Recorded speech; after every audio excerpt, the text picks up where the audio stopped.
Sejam muito bem-vindos, muito bem-vindas a mais um episódio do podcast Engenharia da Arte. Um podcast que desvenda a jornada e todo o processo artístico. Hoje eu converso com a minha amiga Gabriela Patti, cantora lírica. Tudo bem, Gabi? Tudo ótimo, Luiz. É um prazer estar aqui com você. Seja muito bem-vinda. Obrigada. A gente vai falar um pouquinho como foi toda essa trajetória artística, da onde surgiu. Ela vai poder contar um pouquinho de todos os detalhes que permearam toda a carreira dela. Gabi, me conta um pouquinho da onde foi, como foi teu início, assim, da onde surgiu essa vontade de cantar? Eu acho que, na verdade, a gente volta um pouco para trás, para a história da minha família. A minha família, desde a minha tataravó, segue os caminhos da música. Então, por parte de mãe, por exemplo, a minha mãe é violista, a minha avó violoncelista, a mãe dela violinista. Então, assim, são gerações e gerações de mulheres dentro da música. Já o meu pai tem uma história muito curiosa. O meu pai vem de uma realidade muito simples. Meu pai é argentino, morava no subúrbio de Buenos Aires. E o pai dele, que nunca tinha ganhado nada, ganhou numa rifa um violino. Nossa. E voltou, e nunca tinha ganhado nada. Chegou em casa para minha avó e falou assim: ganhei um violino, a gente tem que fazer alguma coisa com isso. Alguém tem que tocar, vai ser o Hector. Ah, não era vender, era tocar, né? Tocar. E aí, olha que coisa louca. A minha avó teve uma grande ideia. Na mesma rua que eles moravam, tinha um grande violinista do Teatro Colón. E ela sabia que ele gostava muito dos bolos dela. Então chegou na casa dele, bateu na porta e falou assim: meu filho ganhou um violino.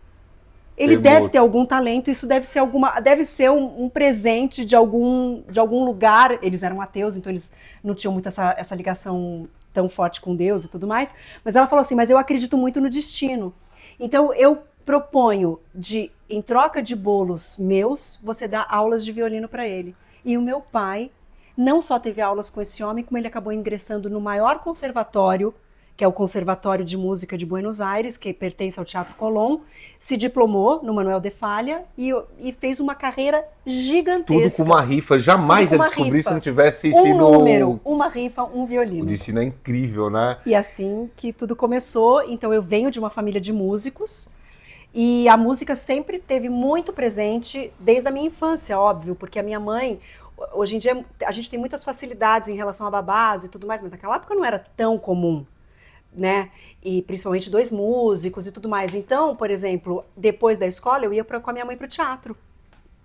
Ou antes da escola. E ficava lá, eu e meus irmãos, durante os ensaios, ouvindo os exercícios tudo, já ia brincando a orquestra também, né? E tudo mais. Então, eu brinco que a minha segunda casa é o Teatro Municipal de São Paulo, porque eu ficava brincando pelos corredores com os meus irmãos.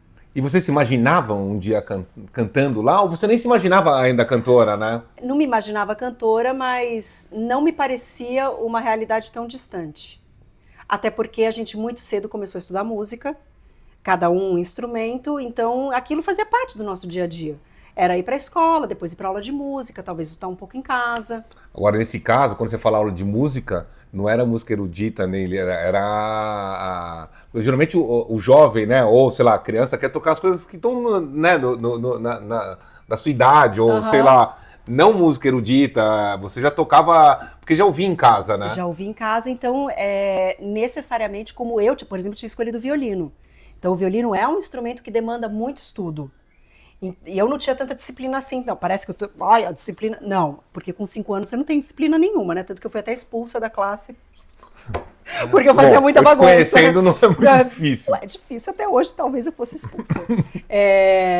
Mas aquilo cresceu de uma forma muito forte e generosa dentro de mim, tanto que aos 7 anos eu ganhei meu primeiro cachê cantando no coro do Teatro Municipal. O meu pai estava fazendo um personagem, que ele também é cantor, fazia um personagem na ópera, minha mãe tocando na orquestra e eu fazia parte do coro infantil. Cara, a família inteira nesse... A família inteira. Mas você já tinha feito aula ou você foi aquela coisa não. Que o pai coloca, filha, vai lá, canta o que der e tá bom? Naquela época, os corais infantis não tinham ainda, tirando, por exemplo, os Canarinhos de Petrópolis, que já eram conhecidos e tudo mais, mas o Teatro Municipal ainda não tinha, por exemplo, um coro oficial infantil que atuasse nas óperas. Então, cada ópera que surgia, eles perguntavam, vocês conhecem crianças que sejam afinadas, que cantem? E o meu pai falou, a minha filha é super afinada. Então eu entrei lá no coro e cantei uma ópera inteira em alemão. Credo! Sem falar uma palavra de alemão. Então, esses foram os começos, entendeu? E minha mãe deixou o cachê todo pra mim. Não, mas não foi qualquer começo, né? Já começa Bem assim, louca, pá, né? né? Já não é aquele já estreia... É, uma estrelinha. Mas me fala uma coisa. Tudo bem, então foi natural, você não teve quase escolha, então, né? Você me falou Não. que não teve... Você me falou que teve dúvida uma época que talvez você queira ter ido trabalhar com medicina, era isso? Foi. Mas isso se deu porque, num determinado momento, adolescência, que a gente está um pouco mais sensível a críticas e tudo mais, eu fui fazer na escola um curso de teatro. Eu não lembro agora se era uma coisa que a gente podia, se era obrigatório. Acho que não era obrigatório, né? Acho que a gente podia fazer quando quisesse. Cada um se inscreve, geralmente Cada um se assim, inscreve, quem está interessado... Eu falei assim, como eu gostava muito de artes, fazia a Escola Pan-Americana de Artes, estudava violino, eu falei, por que não unir isso tudo também com um pouco de teatro? Fui fazer teatro e aconteceu de eu não ter uma grande afinidade com o professor. E o professor foi um pouco grosseiro, talvez, na maneira de se dirigir a mim, dizendo que ele achava que eu não tinha talento para arte. E aquilo me calou muito, muito forte. Eu parei com o violino, parei com a Escola Pan-Americana e falei, acho que vou fazer outra coisa porque eu estou copiando um modelo familiar. Pôs em dúvida, né? Me colocou muito em dúvida aos 16 anos. Então, dos 16 aos 18, eu fiquei batalhando a medicina. Até o dia que eu entrei na medicina. E aí eu me senti completamente à vontade para voltar para o teatro. Porque você conheceu a medicina e realmente não era o que você queria? Ou Não. você já estava... Eu achava que você se queria se provar, assim, ó, eu falei, bom, eu tenho esse caminho. Você abriu uma porta, uma opção, talvez você tenha ficado segura para retornar. Eu acho que a arte, por mais que você tente correr dela, ela não corre de você. Porque a arte é como se fosse um vírus que entra dentro da gente e não existe cura. É necessidade, né? Você quase precisa, uma necessidade. É uma necessidade, exatamente. É como o ar que a gente respira é um pouco a arte, acho que pra gente, acho que eu falo isso por todos os artistas, todos que vivem de arte.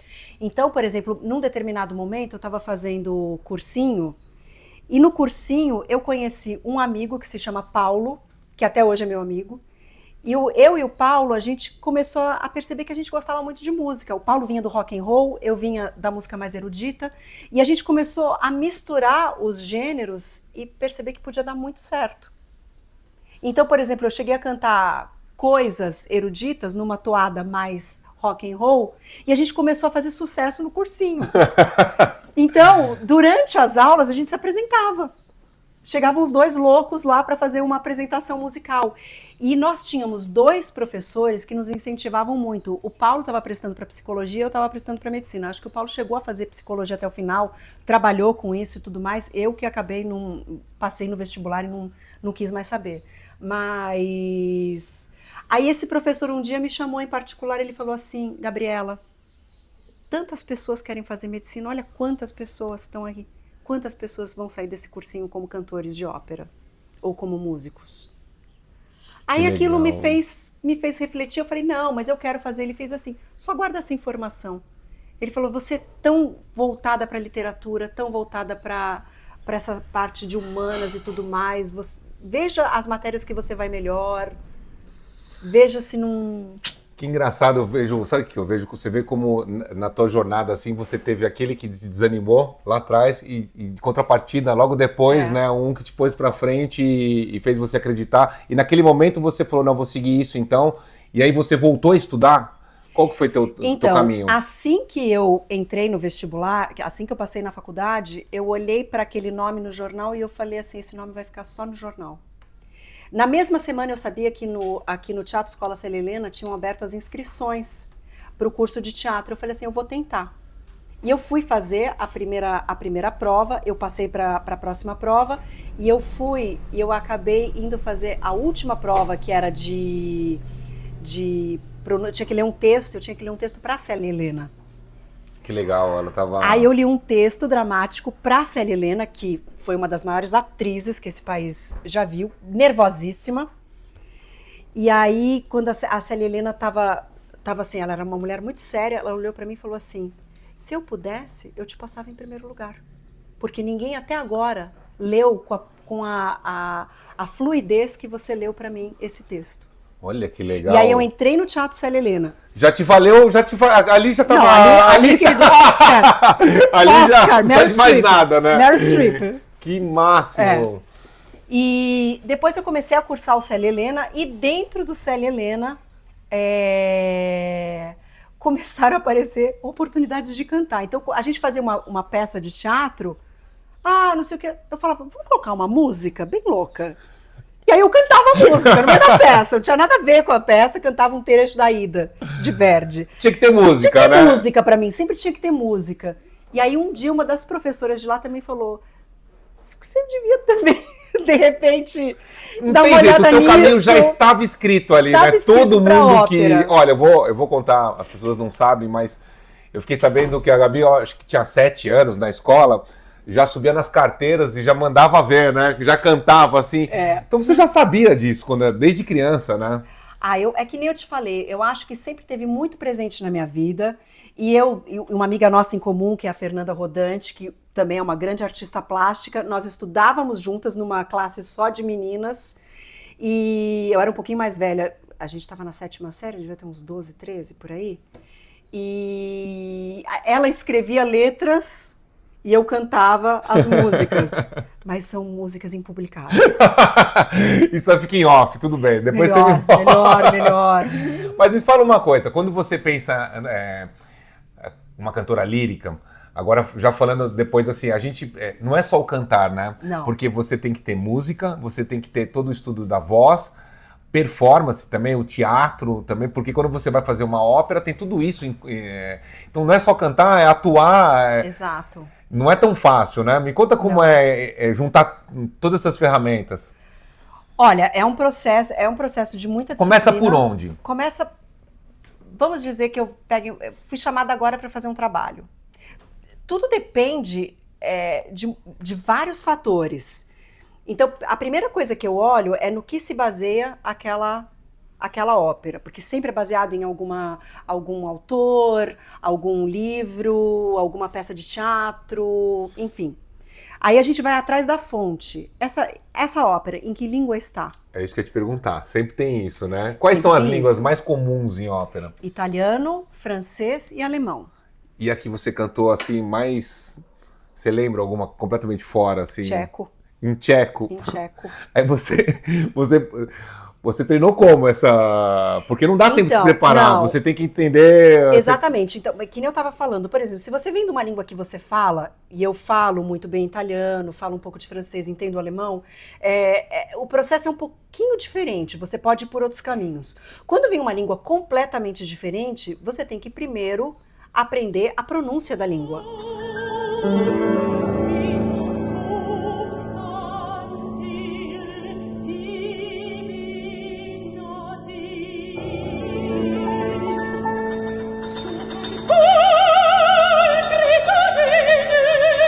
Você tem que trabalhar, acho que você tem que decorar, porque não dá tempo de você aprender a língua. Então você vai decorando e alguém te ajuda na pronúncia, né? Eu sempre tenho um professor da língua. No caso, quando eu fiz minha primeira ópera em tcheco, eu morava na Dinamarca. Eu morei 15 anos na Dinamarca. Então isso me facilitava muito o trânsito entre países. E na época, na Dinamarca, eu consegui uma professora de tcheco, que era da mesma cidade do compositor que eu estava estudando, o Janáček. Ela falou, eu sou de Brno também. Eu falei, então... Ela falou assim, Gabriela, vamos para lá. Eu falei, gente, vamos para lá. Que máximo, né? E aí eu fui, e assim, na República Tcheca ninguém fala inglês. Então você ia para se comunicar. Então eu comecei a observar as pessoas andando na rua. Falei, olha, essas pessoas todas podiam ser ele, podiam ser ela, a minha personagem. Então você mergulhou, você fez a imersão mesmo, né? Eu fiz uma imersão. Você viveu ali. Exatamente, mas nem sempre você tem essa sorte. Ainda tá com a professora do lado, né? A professora do lado, e eu fiquei na casa, eu não fiquei em hotel, eu fiquei na casa deles. Então você fez a imersão completa, completa, né? Assim, eu não entendia nada do que eles falavam. Eles não entendiam nada. Nesse momento você já estava estudando o texto da ópera? Tava. Tá. Então por exemplo, a gente sentava assim numa mesa, eu e todos os tchecos, e a gente ficava, e eles falavam assim, ópera. Aí eu ficava falando o texto da ópera o tempo inteiro. E aí eles ajudavam na dicção também. Aí eles ficavam chorando. Quando você fala num texto de ópera, qual o tamanho desse texto, né? Para as pessoas terem noção. Olha, é um livro, né? Estamos falando de 3 horas de ópera, né? E você não é que nem os músicos podem estar com a partitura ali. Quando você não, decorar. Decorar, não tem pausa, não é gravado. Não. É incrível, né? Não tem... A memória, às vezes as pessoas me perguntam, mas como que é essa coisa da memória? A memória é treino. A memória é treino. É como você treinar um músculo. Mas você tem quanto tempo para se preparar? Um exemplo, uma ópera... Essa é muito mais difícil, né? Essa é muito mais difícil. E, às vezes, você não tem tanto tempo. Que às vezes cai no teu colo um projeto, fala, gente, daqui a 2 meses, 3 meses, Exato. sei Essa, lá. por exemplo, eu, por sorte, tive bastante tempo. Então, eu consegui dedicar alguns meses, mas mesmo fazendo outros projetos. Mas mesmo assim, você fica bastante focado naquela. Porque a única coisa é que na música erudita, não dá pra você ficar, eu vou ficar um ano inteiro nesse projeto. Não, porque senão você não ganha nada. Você não sobrevive. Você tem que ter vários projetos. Você tem que ter vários projetos, porque todo mês você tem que pagar contas. Então não dá pra você ficar nessa utopia maravilhosa de ficar só num projeto. E você não tem, eu não sei, eu acho que a música erudita, que nem você falou, a verba ela vem das apresentações. Porque é raro você gravar alguma coisa e depois você conseguir. As pessoas não consomem, né? Também. É não, muito e os difícil, direitos autorais, praticamente, eu não sei para as outras artes, mas para a música, por exemplo, desde da ascensão até das coisas piratas e tudo mais, das cópias, a gente perdeu muito campo nisso. Então a gente ganha realmente por apresentações. Que é uma coisa assim que eu estava até tentando modificar em algumas coisas, porque muitas vezes você faz um projeto de ópera que dura, por exemplo, você fica um mês ensaiando. Aí digamos que naquela semana você ficou doente. Aí aquele um mês você perdeu completamente, não vai ganhar nada por ele. Que é uma coisa que a gente vem conversando que talvez devêssemos mudar a maneira de ser remunerados. Como se fosse um patrocínio, né? Que você possa exercer com os projetos, mas você sabe que aquela verba está garantida naquele mês. Exatamente. Daí você estava... A gente tá falando que você estava aqui no Brasil, você não tinha ido para a Europa ainda. Depois, não, eu fui para a Europa, na verdade, então, eu fiz o Célia Helena. O que aconteceu? Durante o Célia Helena, veio um professor para São Paulo dos Estados Unidos, ele atuava muito em Nova York, ele foi o professor do estado do Plácido Domingo. Então todo mundo queria fazer aula com esse homem. Com certeza, né? Até meu pai. Então meu pai comprou assim como se fosse assim 10 aulas com o cara. Aí lá pelas tantas ele olhou pra mim e falou assim: "Você não queria ir comigo numa aula? Aí você faz de repente um vocalize com ele, a gente vê se você tem talento mesmo pra isso". Porque ele falou assim: "Eu como seu pai, acho que você é super talentosa, mas eu sou seu pai". Mas, poxa, logo o professor do Plácido Domingo não dá também, né? Aí eu falei assim, gente, você com 18 anos faz qualquer coisa, né? 17, 18 anos, você vai fazer o professor tá com teu pai, né? Domingo. Tá com teu pai. Tô com meu pai, fui pra aula, sentei bonitinha, né, num cantinho. Aí o meu pai, assim que ia começar a aula, ao invés do meu pai começar a aula, ele falou assim, olha, eu trouxe minha filha. Ela é jovem, eu acho que ela tem bastante talento, mas como eu sou pai dela, eu não tô sabendo avaliar. Não sei se é uma coisa de pai que acha que a filha é ótima e de repente ela é péssima, entendeu? Meu pai sempre foi muito sincero também. Aí o professor falou, não, claro, até com aquela cara assim, vamos lá, né? Vamos dar essa chance pra filha. Aí eu comecei a cantar e acho que por vir de uma família de músicos, por uma família que o pai era cantor, eu naturalmente tinha impostado a voz. O que é impostar a voz? Uma coisa é você cantar, outra coisa é, eu já cheguei fazendo isso, eu já cheguei com a impostação vocal. Quando eu comecei a cantar, o homem fez assim pra mim: você tem muito talento. Ele falou assim, sua filha tem talento. Daí falou, pode sair o pai, agora fica... Todas as 10 aulas vão ser dela. E ao invés do meu pai ficar triste, a gente fez aquela aula e eu lembro que a gente se abraçava e pulava atrás da porta do cara. Por várias consequências, era muito difícil. Ele queria que eu fosse para os Estados Unidos estudar com ele, mas acabou nada dando certo. Nada dava certo, as cartas não davam certo, era tudo muito burocrático, a gente está falando de final dos anos 90. Mas você está falando também, a aprovação da Célia Helena, depois né, veio... É muita coisa. É muita coisa boa, muita coisa. Assim, tinha que dar certo, né? Tudo que deu errado antes começou a dar certo aqui. Aí o que aconteceu? Eu falei assim, bom, então já que não vai dar certo ir para os Estados Unidos estudar com esse homem, eu vou estudar com a melhor professora de canto do Brasil, que na época era muito reconhecida, a dona Leila Fará, que tinha formado as maiores vozes do país. Eu falei, todas as pessoas que eu gostava de como cantavam tinham estudado com a Leila Fará. E eu fui fazer um teste para a Leila Fará e a Leila Fará me aceitou como aluna. Na época não havia essa coisa das agências que existe hoje, né? Os agentes que intercedem pela gente, eram os professores que intercediam pela gente.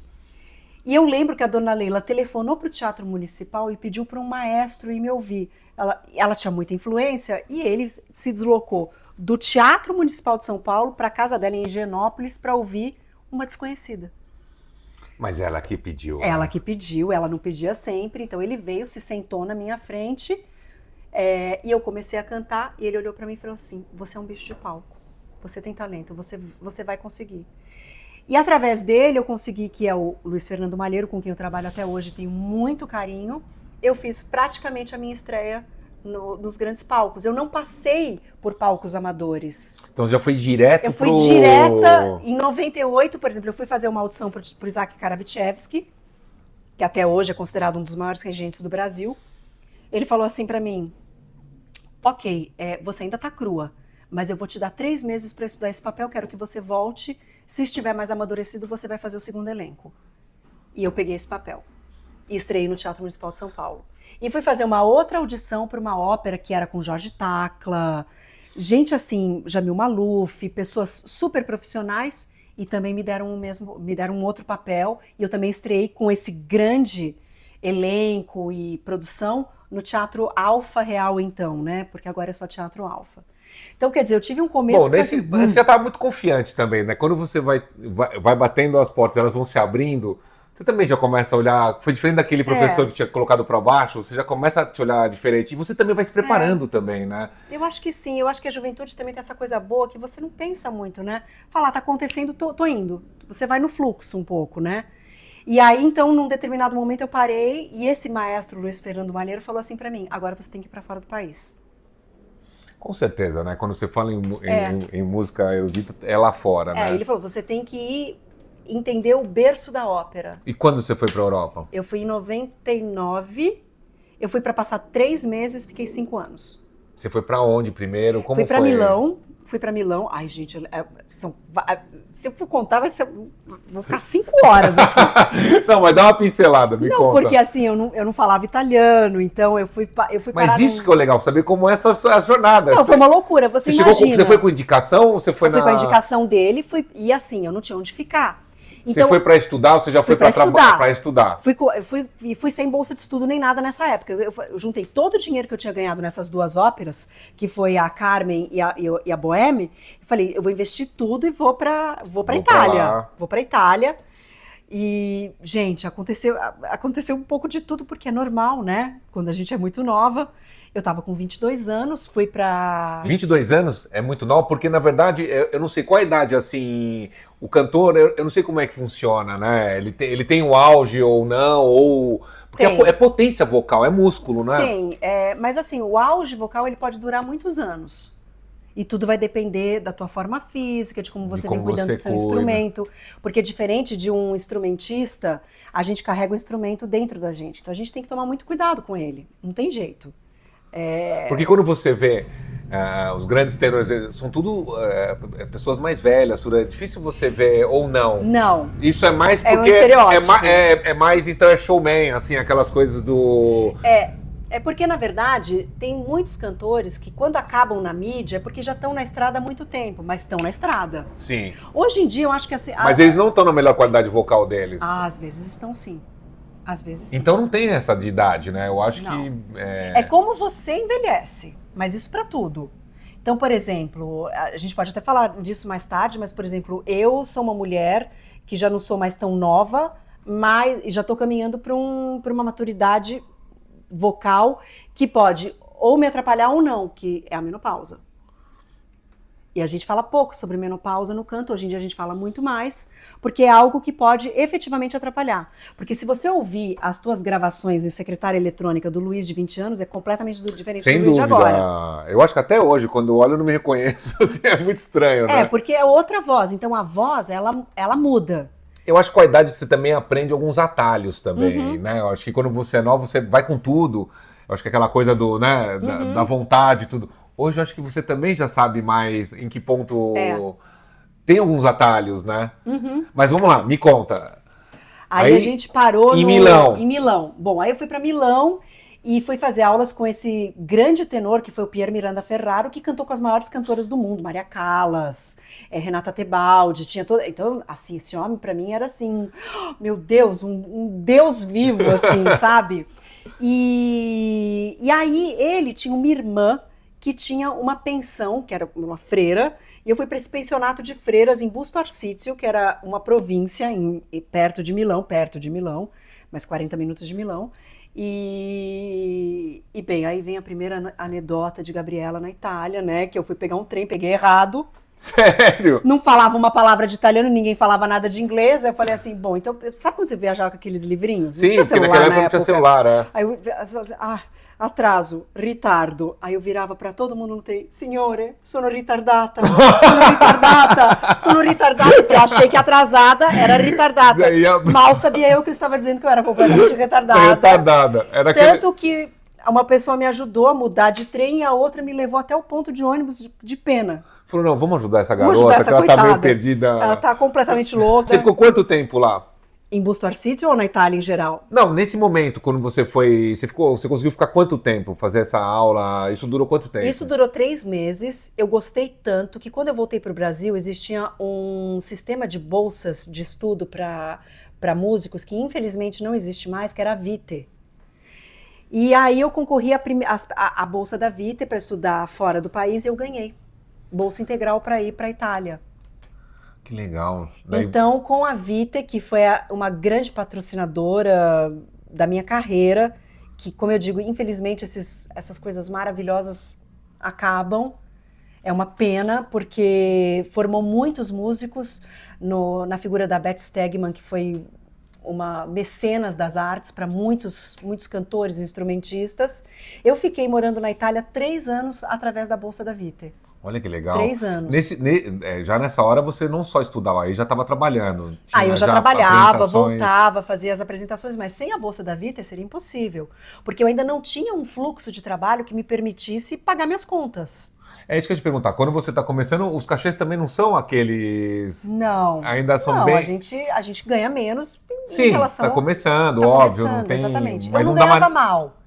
Até porque, como eu não tinha ainda uma estrutura de família, não era tão... Era só você, era eu, tinha a bolsa e tinha os cachês. Eu dividia o apartamento com outra pessoa, tinha essa coisa do roommate, essa do colega de quarto. Então, mesmo assim, eu fazia uma refeição por dia.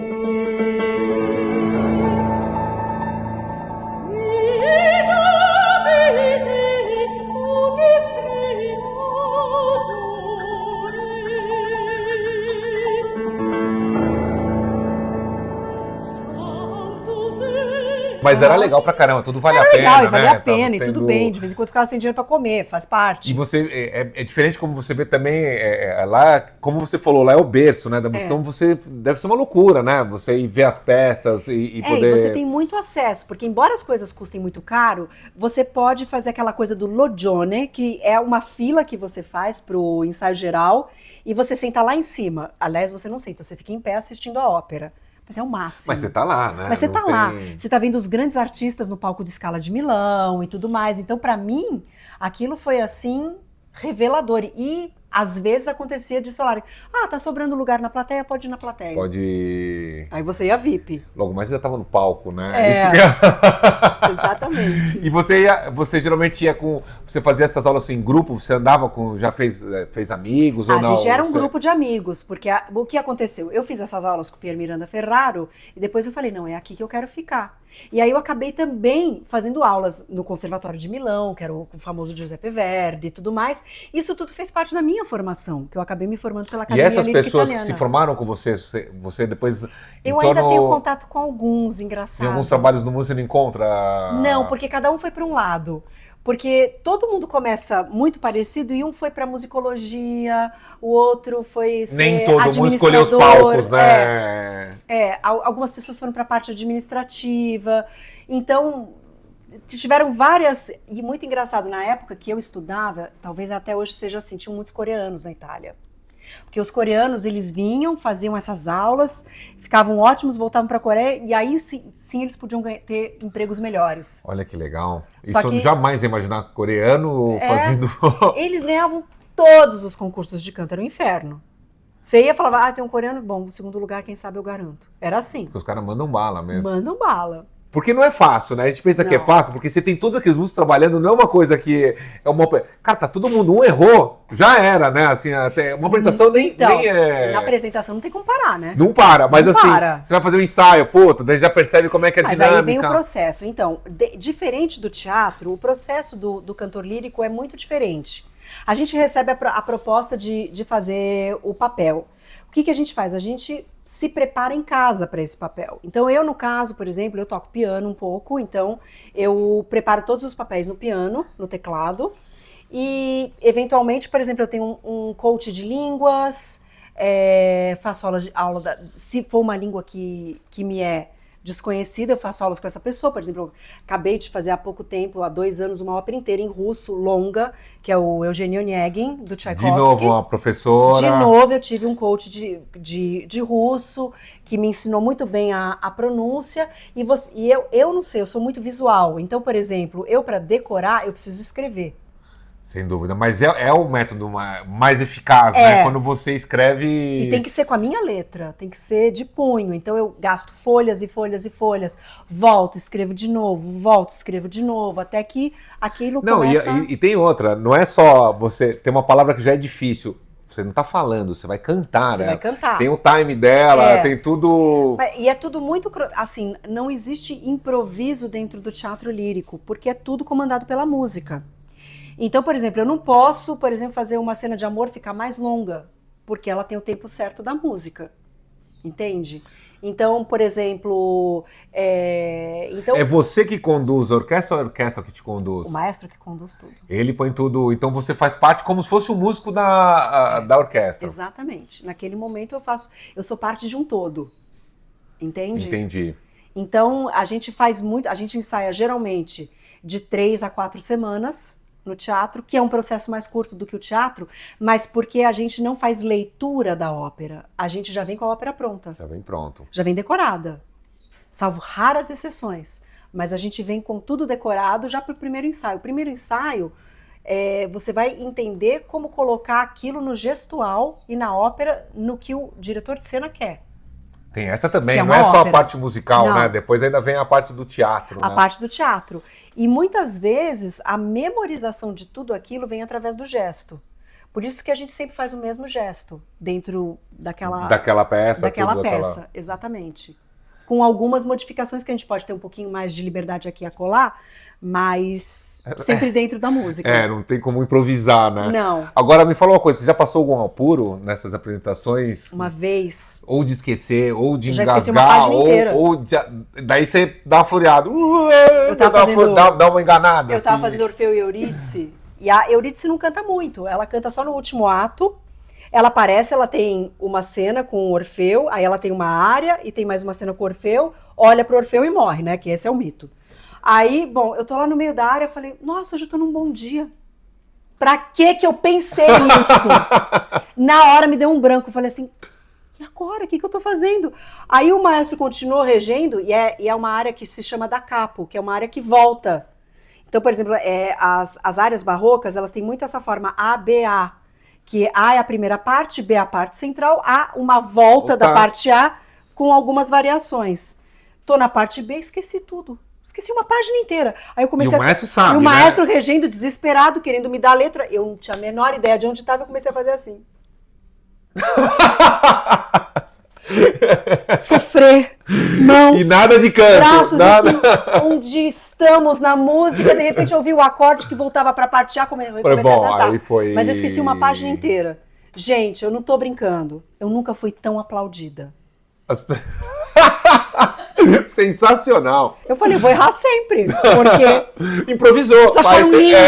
Ai, você tava tão precisa- expressiva, essa parte não precisa de expressiva, voz, né? Tava desesperada, assim, suando frio. Desesperada. Não lembrava nada da música, nada, zero. Porque esse tipo de coisa não tem como. Não tem como. Não tem. Porque se o músico naquela orquestra, tudo é óbvio, se o músico. Ele acaba sendo abafado pelos outros. Ele para de tocar, lógico que se é um solo, não tem como, né? Não tem como. Por isso que aí aquilo foi um grande aprendizado também, para eu nunca. Olha como é a vaidade. A gente não pode voltar. Eu estava me curtindo. A gente não pode fazer isso. Naquele momento você se esqueceu, né? Você não pode ter esse momento. Eu nunca vou esquecer, foi em 2012. Porque, na verdade, é que nem eu falo, é um trabalho não duro, porque, na verdade, é um trabalho que você se condiciona a fazer algo que já está programado, né? Você não tem... Tem alguma parte do teu trabalho que tem espaço para improviso? Ou você consegue fazer um trabalho autoral? Como é no Depende. meio do canto lírico? Aí a gente vai para o campo da ópera contemporânea. A ópera contemporânea, ela te dá... Porque, por exemplo, o compositor está vivo. Se o compositor está vivo, a obra está viva. A Fernanda Rodante é uma pintora que está viva. Aí ela, de repente, pode olhar para um quadro dela que já está feito e ela fala, não gosto mais daquele cavalo. Ela pode eliminar aquele cavalo. Eu não posso fazer isso com a obra de arte dela.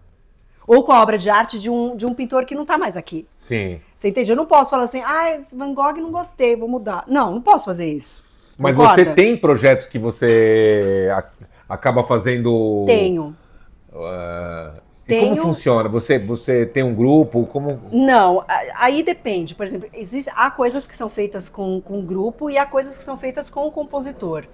Eu tenho um grande parceiro musical, que é o Eliere Moura, que é um compositor da Paraíba, um cara que gosta de falar muito sobre temas atuais e sociais. Então, por exemplo, em 2017 a gente participou de um projeto que já era um projeto que eu vinha falando com ele há muito tempo, que eu queria falar sobre violência contra as mulheres, feminicídio. E embora muitas obras, mesmo do repertório do século XVIII, XIX, falem de um feminicídio, porque Sim. Algumas obras, geralmente que matam as mulheres, a gente já está falando sobre isso, mas não sobre uma perspectiva tão nua e crua do que a gente está vivendo hoje. E aí, uma sociedade, que é o Canto Sem Fronteiras da Suíça, pediu para ele fazer uma obra para mim. Aí ele falou, Gabi, esse é o gancho. Vamos falar sobre agora, feminicídio, né? Na América Latina. E a gente começou numa ideia, a ideia era dele, claro que ele que é o compositor, ele que é a parte criativa, eu sou intérprete, mas a gente fez uma obra que é dividida em 3 paixões. Em cada paixão a gente fala de uma notícia de jornal. Uma professora que foi assassinada, uma musicista que foi queimada viva e uma pessoa, né, na Nicarágua que tinha sido queimada viva por um grupo de fanáticos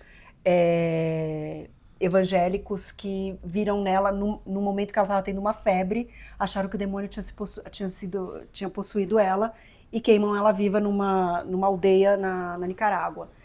E fazer essa peça foi muito importante, foi um trabalho muito de nós dois, e é uma obra que você Esse trabalho vocês fizeram para essa apresentação na Suíça, foi isso? E vocês, qual a língua que vocês escolheram? Quando você faz uma ópera dessa, eles pedem que você cante, sei lá, numa língua, ou você... Em português. Essa você, em português? Em português, com textos de autores brasileiros, Cruz e Souza, Fernando Pessoa. A gente reuniu algumas coisas e as histórias das mulheres eram exatamente como saiu no jornal. Como a mãe tinha reconhecido a filha, como, sabe, bem forte, sem dúvida. Como a notícia foi dada na Nicarágua, então tem um momento que, embora eu seja a Vilma, aquela mulher que está sendo queimada viva, do nada eu viro como se fosse para uma câmera e dou a notícia como se eu fosse a apresentadora do Jornal Nacional. Do jornal completamente neutra e falando, hoje morreu na Nicarágua Vilma Trujillo, de 22 anos, queimada viva por fanáticos religiosos, blá, blá, blá, blá, blá, blá. E como o pessoal recebeu? Muito bem. Incrível, né? Foi muito bem, tanto que a gente aí participou em 19 da Bienal de Música Contemporânea, isso foi logo antes da pandemia. Logo depois da pandemia, isso foi na Sala Cecília Meirelles, o diretor então da Sala Cecília Meirelles, que é o João Guilherme Ripper, que é outro grande compositor, chamou a gente para fazer a obra inteira, ainda meio naquele momento, 2021, pandemia. Foi o primeiro concerto ao vivo que as pessoas, presencial, melhor dizendo. Olha que legal, quando reabriu. Foi quando reabriu a Sala Cecília Meirelles, a gente fez com essa obra. Nossa, já estava todo mundo à flor da pele. Você não pega isso está gravado, isso está no YouTube, para as pessoas que quiserem assistir, que foi muito forte. Tanto eu tinha acabado de ser mãe.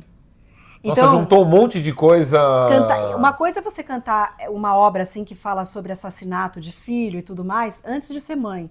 Depois de ser mãe, eu estava com uma criança de 1 ano.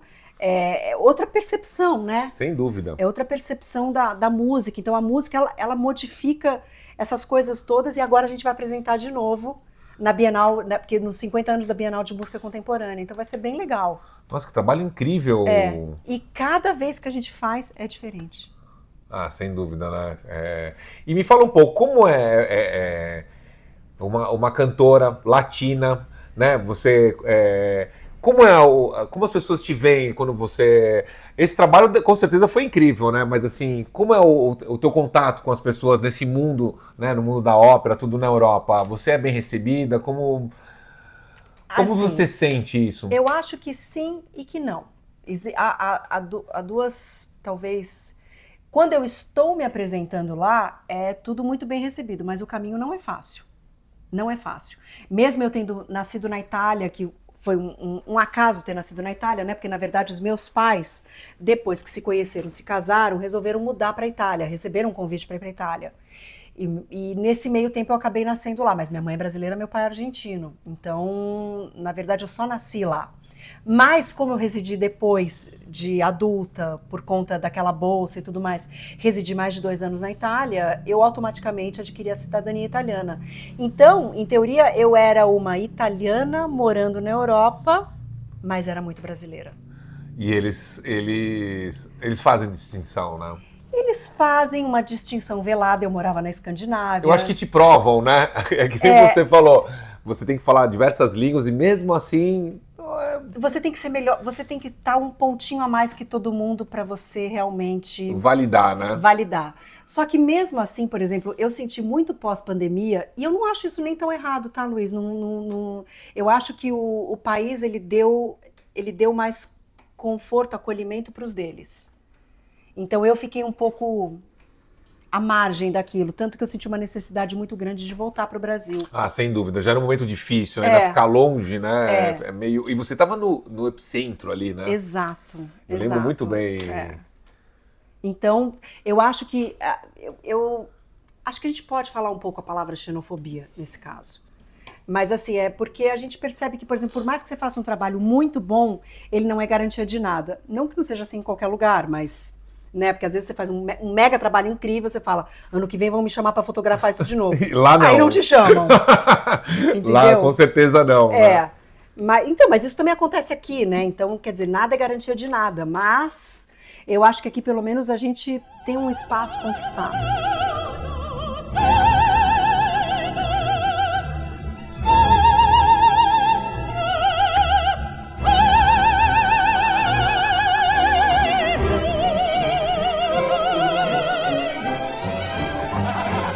Não, acho que um gancho importante para falar, antes que eu não sei se a gente vai depois inserir ou não, é essa coisa do processo do ensaio da ópera, né? Então, primeiro, é isso que eu estava te falando, a gente chega e com a ópera pronta, cada um, a gente primeiro junta os solistas num ensaio musical, só com o maestro, depois a gente vai para os ensaios cênicos, primeiro só os solistas da ópera, com o diretor cênico, maestro assistente ou maestro, depois começa a juntar tudo, coro, balé, então cada um faz seu trabalho à parte, depois automaticamente vai juntando... Todo mundo vai juntando. Dessa junção, quando a gente já está muito bem ensaiado, coro, solistas, balé, figuração, a gente vai para a parte da orquestra.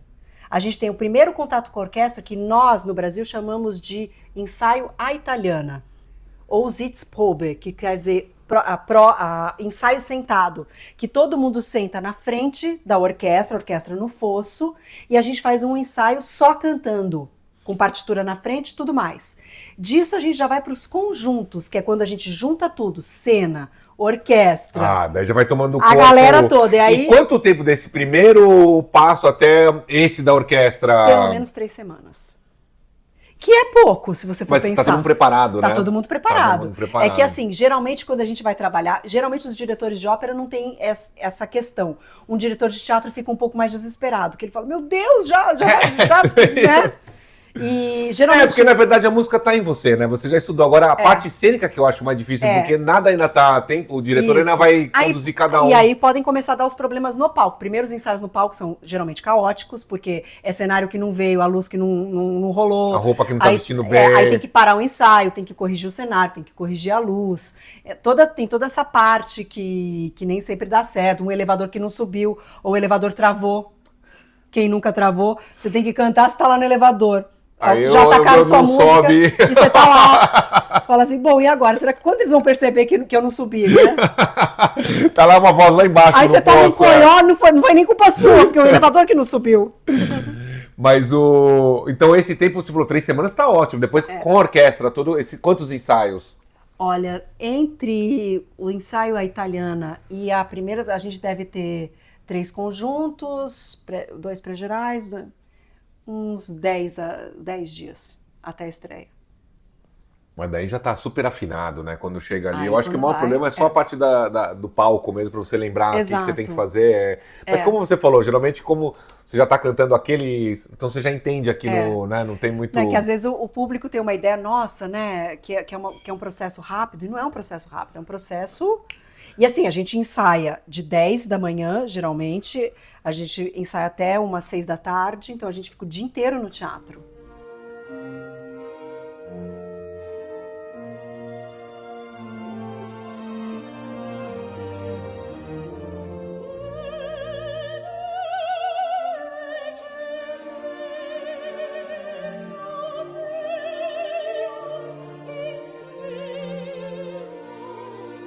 Agora, se tivesse que dar uma dica para aquela pessoa que está começando, que quer se jogar nesse mundo, o que você acha?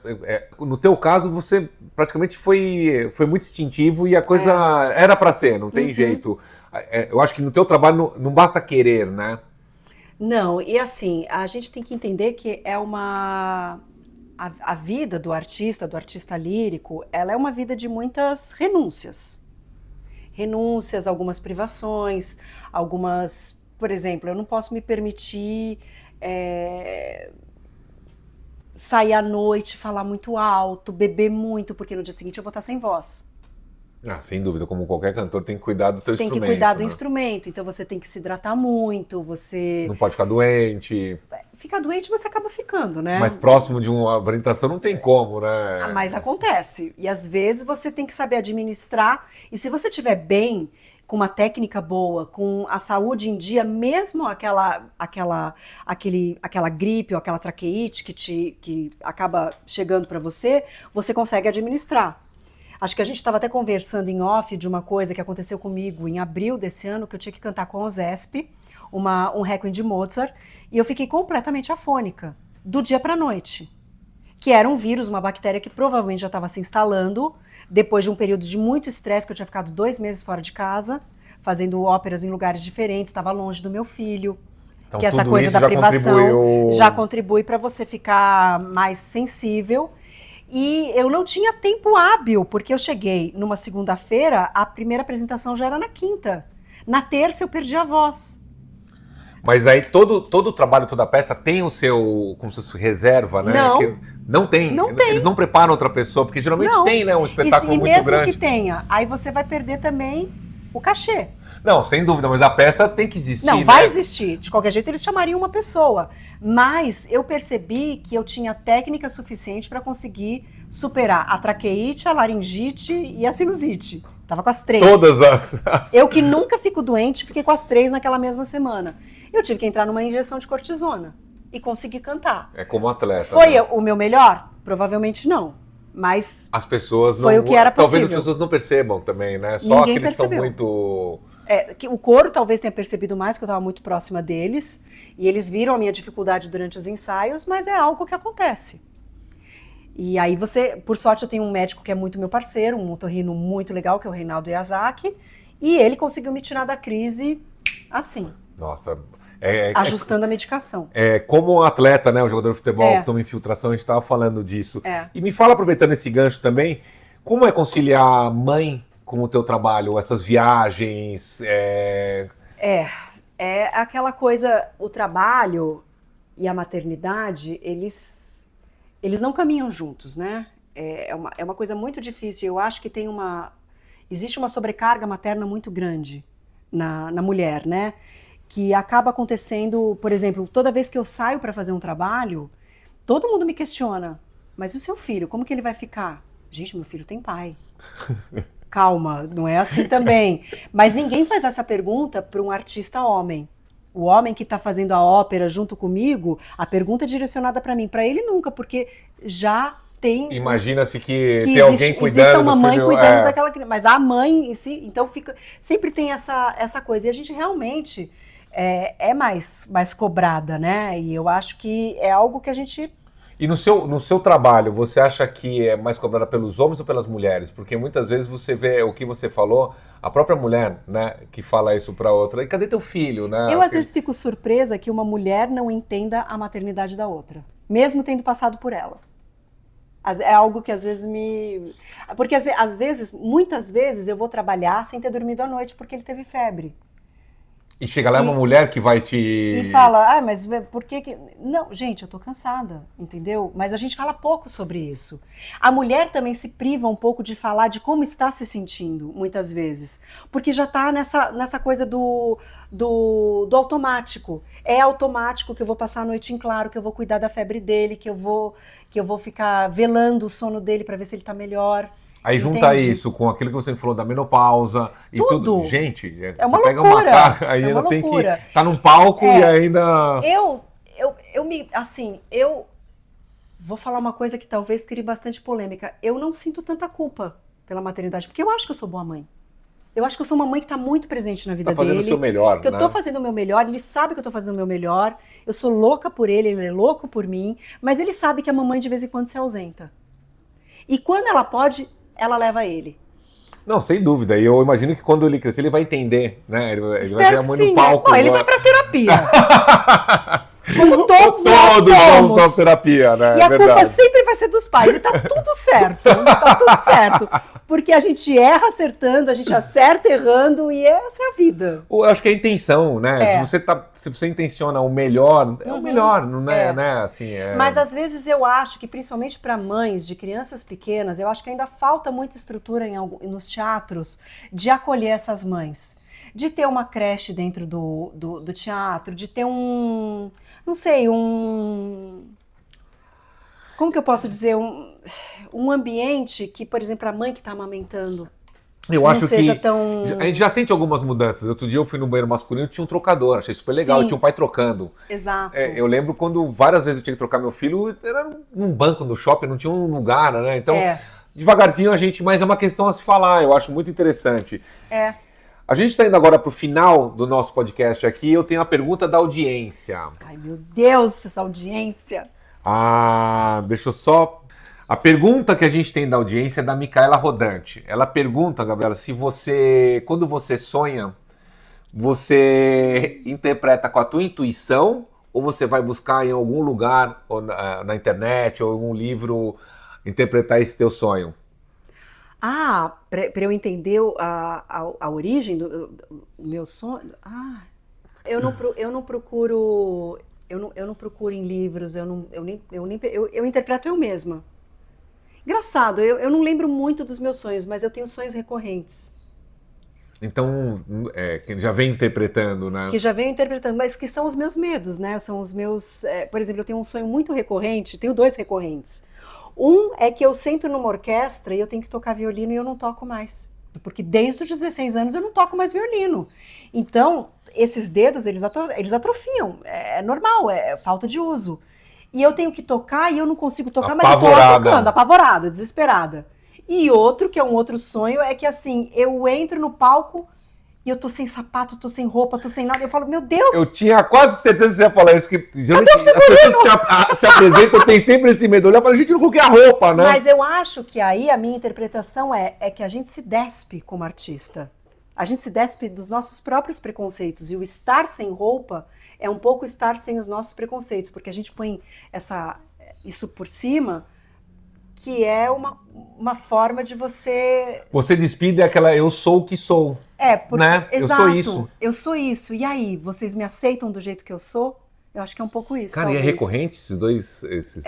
É muito recorrente. Não acontece assim toda semana. Eu acho que tá na hora de você começar a procurar na internet algum livro, hein? Bem que a Micaela falou. Terapia dos sonhos. Gente, eu conversei aqui com a Gabriela Apati, foi uma delícia. Gabriela, super obrigado. Obrigada, Luiz. Espero depois a gente poder se encontrar de novo, tá bom? Tá ótimo, obrigada. Ficamos por aqui então. Compartilhe, assine, curta e até o próximo episódio. Até!